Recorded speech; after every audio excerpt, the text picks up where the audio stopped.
বিগত ক্লাসে আমরা দেখেছি এই পদ্ধতিতে কোনো কিছু প্রিন্ট করলে মানগুলো ফিক্স থাকে, যেখানে ইউজারের সাথে আমাদের কোনো ইন্টারাকশন থাকেই না। জিনিসটা এরকম হয়ে গেছে, তোমার সাথে কোনো আননোন পার্সনের দেখা হয়েছে, সে তোমাকে তোমার নাম জিজ্ঞেস করার আগেই তোমার নাম, রোল, জিপিএ সব কিছু জানে, যেটা আসলে পসিবল না। ব্যাপারটা এমন হওয়া উচিত ছিল, আমি অ্যান্সার দিলে সে জানবে, তখন সেই জানা অ্যান্সার দিয়ে সে কিছু প্রিন্ট করবে। পাইথনে প্রিন্ট ফাংশন ব্যবহার করে যেমন আমরা টার্মিনালে কোনো কিছু শো করতে পারি, তেমনি টার্মিনাল থেকে ইউজারের মাধ্যমে কোনো মান নেওয়ার জন্য আমরা ইনপুট ফাংশন ব্যবহার করতে পারি। ইনপুট ফাংশন ইউজারের কাছ থেকে কোনো মান নিয়ে সেই মানটি একটি ভেরিয়েবল স্টোর করে রাখে। এখানে 3টি ভেরিয়েবল আছে, আমি এই 3 জায়গায় সরাসরি মান না নিয়ে ইনপুটের মাধ্যমে মান নিব। কোডটি রান করলে দেখতে পাচ্ছ এখানে কিন্তু কোনো আউটপুট শো করতেছে না, কারণ এখন আগের মতো আর ফিক্স কোনো মান দেয়া নেই যে মানটা ব্যবহার করে এখানে সে প্রিন্ট করতে পারবে। এখন টার্মিনালে আমাদের কোনো মান দেওয়ার জন্য সে ওয়েট করতেছে। প্রথমে যেহেতু নেম ভেরিয়েবল ছিল, তাই শুরুতে আমি একটা নাম পাস করি, যেমন পাইথন। এখন পরবর্তী মান নেওয়ার জন্য আমাকে ইন্টার প্রেস করতে হবে। আমার কিন্তু প্রথম মানটা নেওয়া হয়ে গেছে। এখন পরবর্তী মানের জন্য আমি রোল পাস করব। এরপর এটা নেওয়া হয়ে গেলে আবার ইন্টার দিব। এখন পর্যন্ত কিন্তু প্রিন্টের ফাংশন কাজ করে নাই, কারণ জিপি এর মান নেওয়া বাকি আছে। সেক্ষেত্রে আমি জিপি এর মানটা নিয়ে নেই, ইন্টার ক্লিক করি, দেখবে যে আউটপুট চলে আসতেছে। এভাবে ইনপুট ফাংশন ব্যবহার করে ইউজারের কাছ থেকে টার্মিনাল থেকে রিয়েল টাইমে মান নিতে পারি। কিন্তু এই প্রোগ্রামটা একটু অড লাগতেছে। যেমন তুমি হয়তো বা জানো যে এখানে শুরুতে নেম দিতে হবে, পরে রোল, পরে জিপিএ। আর যে ইউজার সে তো জানে না যে প্রথমে নেম নাকি প্রথমে জিপিএ হবে। সেক্ষেত্রে আমরা প্রোগ্রামটা এইভাবে ডিজাইন করি, তাকে আমরা জিজ্ঞাসা করব হোয়াট ইজ ইউর নেম, এরপর তার নাম নিব, এরপর তাকে আবার জিজ্ঞাসা করব হোয়াট ইজ ইউর রোল, এরপর সে তার রোল নিবে। একইভাবে প্রোগ্রামটা চলতে থাকবে। সেক্ষেত্রে নেম ভেরিয়েবলের আগে আমরা প্রিন্ট ফাংশনের মধ্যে লিখব what is your name. Program run করলে প্রথমে এই লাইনটা প্রিন্ট হবে, দেন প্রোগ্রামটা স্টোর থেকে আমাদের কাছ থেকে নেমের ইনপুট নিবে। নেমের ইনপুট নেওয়া হয়ে গেলে আমরা পরে আবার জিজ্ঞাসা করব হোয়াট ইজ ইউর রোল। তাই নেম ইনপুটের পরে আবার প্রিন্ট করতেছি হোয়াট ইজ ইউর রোল। একইভাবে রোলের ইনপুট নেওয়া হয়ে যাবে, দেন আবার জিজ্ঞাসা করব what is your GPA. Code run করলে দেখতে পাচ্ছ আগে যেমন সরাসরি ফাঁকা আসতো, এবার কিন্তু প্রশ্ন করতেছে। দেন হোয়াট ইজ ইউর নেম, আমি এটা নেম পাস করি, দেন ইন্টার চাপবো। দেন আবার প্রশ্ন করতেছে হোয়াট ইজ ইউর রোল, একটি রোল পাস করি, দেন হোয়াট ইজ ইউর জিপিএ। এখন ইন্টার চাপ দেওয়ার পরে দেখবো যে 3টা মান যখন অ্যাসাইন হয়ে যাবে, এই মানগুলো এইখানে তখন বসে যাবে, দেন এই মানগুলো শো করতেছে। আউটপুটের এই ধরনটা আমার কাছে তেমন ভালো লাগতেছে না, কারণ হোয়াট ইজ ইউর নেম জিজ্ঞাসা করার পরে নতুন লাইনে BlackOsRa নাম নিচ্ছে বা ইনপুট নিচ্ছে। আমরা বিগত ক্লাসে শিখেছি যখন প্রিন্ট ফাংশন কল করা হয় তখন নিউ লাইন ক্রিয়েট হয়, অর্থাৎ প্রিন্ট ফাংশন কল করলে এরপরে যে কোনো মান নতুন লাইন থেকে শুরু হবে। তাই এখানে হোয়াট ইজ ইউর নেম জিজ্ঞাসা করার পরে নতুন লাইন থেকে ইনপুট নেওয়া শুরু করতেছে। বা প্রশ্ন ও ইউজারের কাছ থেকে ইনপুট নেওয়া দুটোই আমরা সেম লাইনে করতে পারি।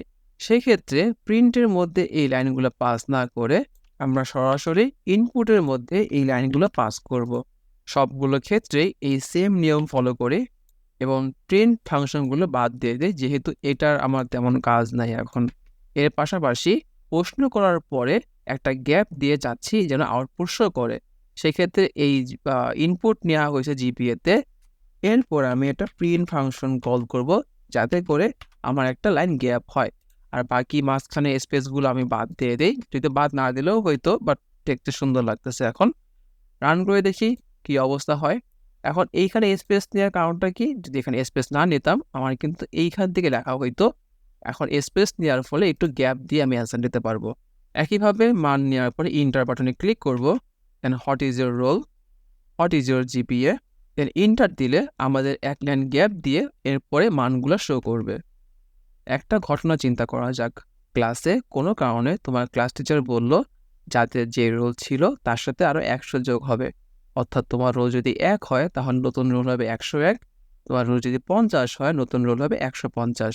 কিন্তু রোল নেওয়ার সময় আমরা ঠিক অ্যাকচুয়াল রোলটাই নিব, কিন্তু যখন শো করবে তখন 100 যোগ হয়ে শো করবে এবং নতুন রোলটা এইখানে শো করতে হবে। যেহেতু আমার রোল 100 করে বাড়াতে হবে, তাই এই প্রিন্টের আগে যে কোনো এক জায়গায় আমার রোল বাড়ালেই হবে। অবশ্যই খেয়াল রাখতে হবে যেন এটা রোলের পরে হয় আর প্রিন্টের আগে হয়।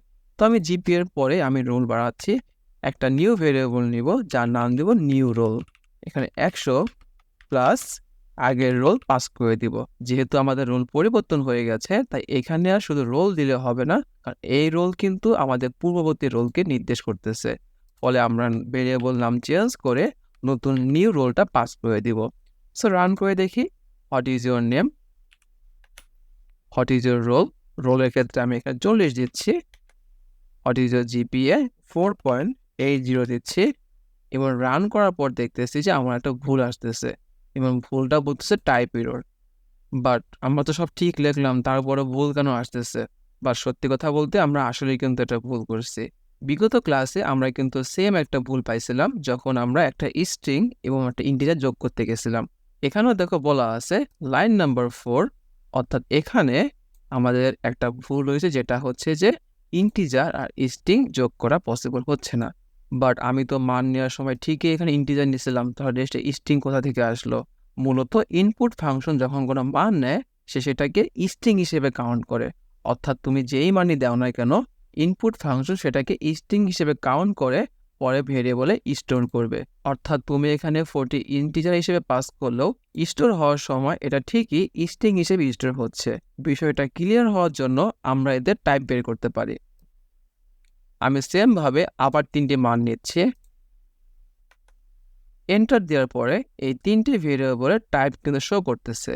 কারণ 3টি ক্ষেত্রেই কিন্তু এখানে ক্লাস স্ট্রিং দেখাচ্ছে, যেটা নির্দেশ করতেছে রোল জিপিও কিন্তু স্ট্রিং হিসেবেই স্টোর হয়েছে। যেটা একটু আগে বললাম, আমরা ইনপুট ফাংশন যখন কোনো মান নেয় সেটাকে সে স্ট্রিং হিসেবে স্টোর করে।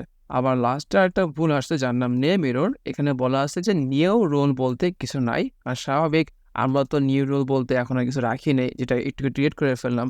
এখানে রোল আছে বাট নিউ রোল বলতে কিছু নাই, তাই এখানে নেম এরর আসতেছে। বাট এদিকে ফোকাস না করে আমরা মেন প্রবলেম এগুলো সলভ করি। তাহলে কিভাবে রোল বা জিপিএ এই প্রবলেমগুলো সলভ করা যায়? কারণ আমাদের ইনপুট নিতে হলে তো অবশ্যই ইনপুট ফাংশনে কল করতে হবে। আর যেহেতু ইনপুট সবসময় স্ট্রিং ইনপুটই নেয়, যে তাহলে আমরা ইন্টিজার বা ফ্লোট কীভাবে নিব? আমরা কিন্তু বিগত ক্লাসে টাইপ কাস্টিং শিখে আসছিলাম। সেখানে দেখেছিলাম কিভাবে একটা স্ট্রিং ভ্যালুকে ইন্টিজার বা ফ্লোটে কাস্টিং করা যায়। আমাদের এখানেও সেই কাজটাই করতে হবে। যেহেতু রোলকে আমরা ইন্টিজার হিসেবে কাউন্ট করব, তাই এই পুরো মানটাকে আমরা ইন্টিজার দিয়ে র্যাপ করে দিব। অর্থাৎ এখানে ইন্টিজার দিয়ে এই পুরো মানটাকে আমরা কাস্টিং করে দিব।